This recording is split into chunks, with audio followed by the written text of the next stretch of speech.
this kind of technology available to us. It's great, with great sadness, that we're here today to talk about the helicopter accident that happened on the White River fire on the Mount Hood National Forest.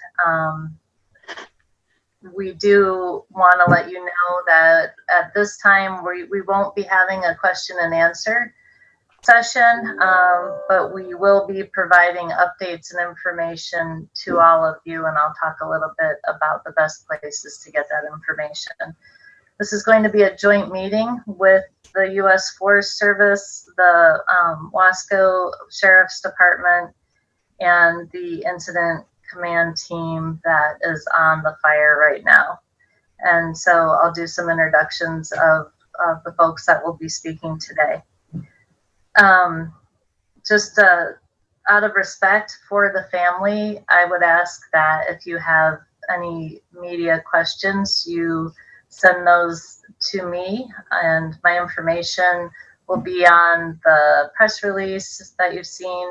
The other person that you can contact is Rachel Powlitz, whose contact information we'll also be sharing throughout. So we do ask that you respect this the family in this time, that this hard time that they're going through right now.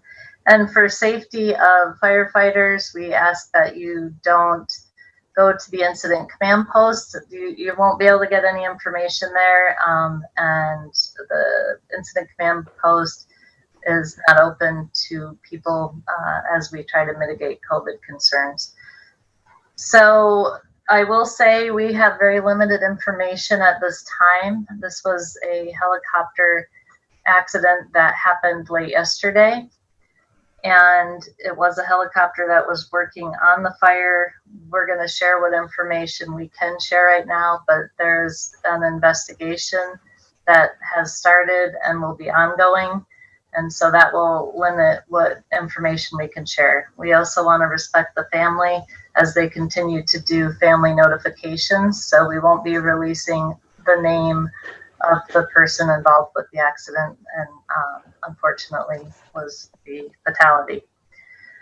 So I'll give you a list of who will be on this call, and then we'll turn it over to each of them one by one.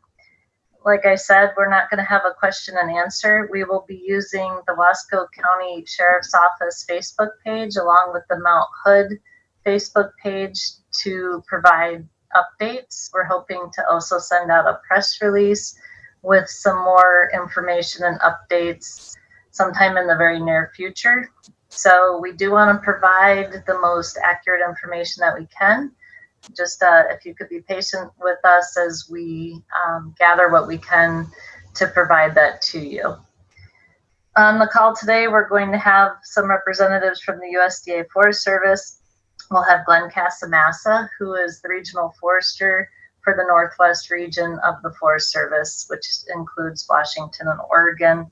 We will have the Wasco Sheriff, Lane McGill, on the line, and it's been through a partnership with the Sheriff's Office that we've worked with this search and rescue, and we'll work together with the investigation. Richard Perriman from the U.S. Forest Service is the forest supervisor for the Mount Hood National Forest, where the incident has occurred.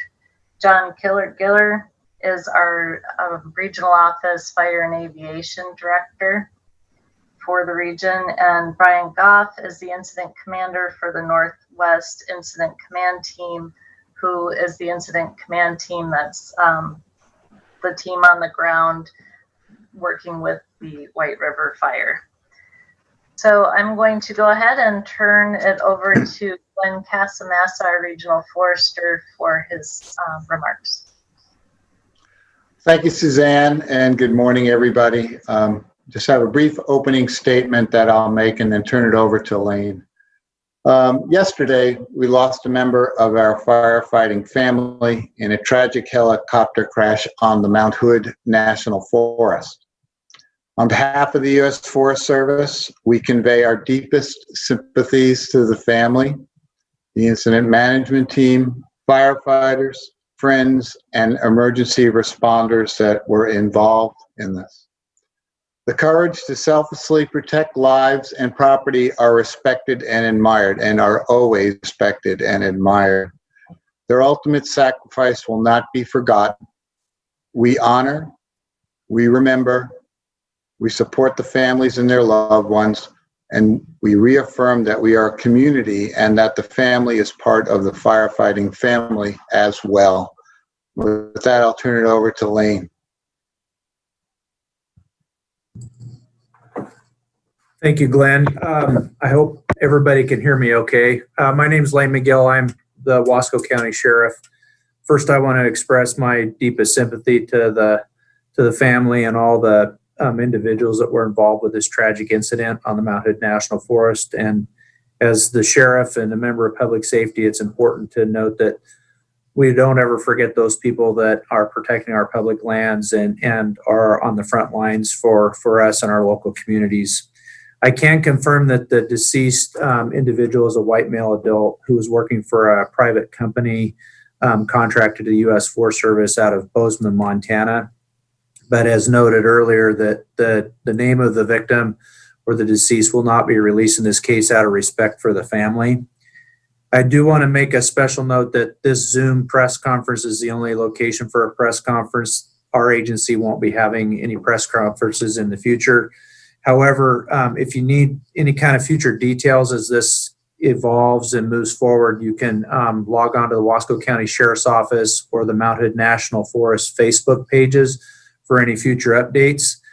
I do know that sometimes that there's media clips that need to be made and stuff like that, so you're more than welcome to use our archive photos of any video or photographs that we have on our Sheriff's Office Facebook page for your broadcasting. And I do want to make a special note, there is absolutely no access to the crash scene or the incident command post during the White River fire.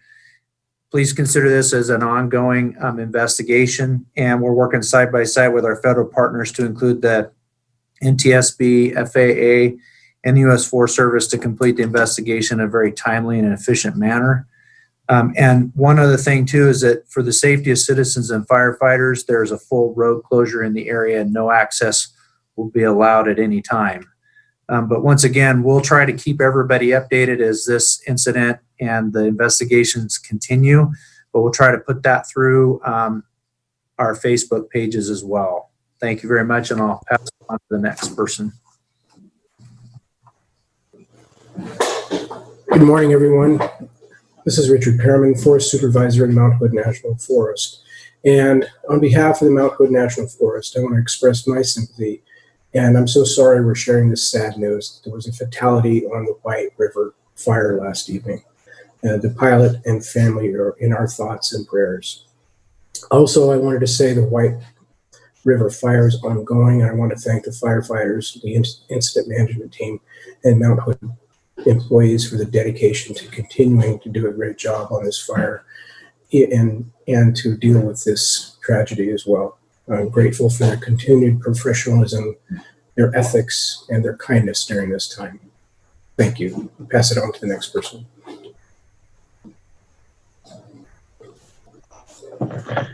Thank you, Richard. Again, my name's John Gill. I'm the Director of Fire Fields and Aviation here in the Northwest.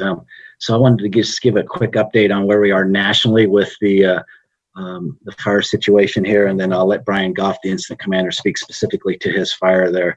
So currently, nationally, we're at a preparedness level 5. On a scale of 1 to 5, we're at the number 5. So primarily that's because of Northern California and all the fires that they've got going. Pacific Northwest has certainly got a lot of fires going, and we're in a preparedness level 4 now on that scale of 1 to 5. There's about 5,000 firefighters deployed and assigned to those large fires in the Northwest here. And so of the, I believe, 28,000 that are deployed nationally here, we've got about 5,000 of them assigned to our fires here. Within the Pacific Northwest, we have about 10 large fires that we're managing right now with either an incident management team type 1 or type 2. The White River fire was one of those IMT type 2 fires that we were managing. We've got good containment on a lot of our fires. White River is one that's still a challenge to us. As of this morning, that is our number 2 priority fire, a large fire in the Northwest. As you know, we brought on a lot of additional aircraft this year to assist with firefighting, especially for the initial attack and containing these fires, like in this extended attack situation here. And so they've been a great asset. We've had really good success with the initial attack. But of course, anytime we deploy firefighters anywhere in the United States, we always run a risk that they may not come home. So that's the situation that they're in here now. With that, I'd like to go ahead and turn it over to Brian to give us specific information regarding the fire. Good morning. To follow up with John, firefighting aircraft are integral in our firefighting operations. They are part of our team, part of our family. This pilot and helicopter has been working with us for several days on the White River fire, helping us control the fire and provide safety to our firefighters. Our hearts go out to the pilot, family, and loved ones. The White River fire is currently actively burning in mountainous terrain. It's approximately 1,289 acres at 15% containment. There are 354 personnel assigned. There's a road on the north flank of the fire is a road, which is the highest elevation along the fire. The White River is to the south end of the fire, the south flank. It's the lowest elevation. And in between is very steep, heavy vegetation, rugged terrain that we're working in. And we're making good progress in achieving our objectives on this fire and getting it contained. Thank you.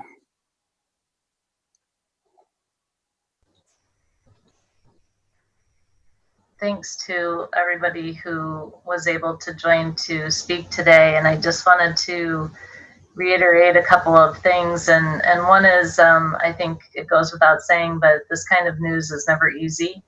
It's never easy for any of us to deliver. And once again, we just want to respect the family. And that's one of the reasons why we're not giving some other information out at this time.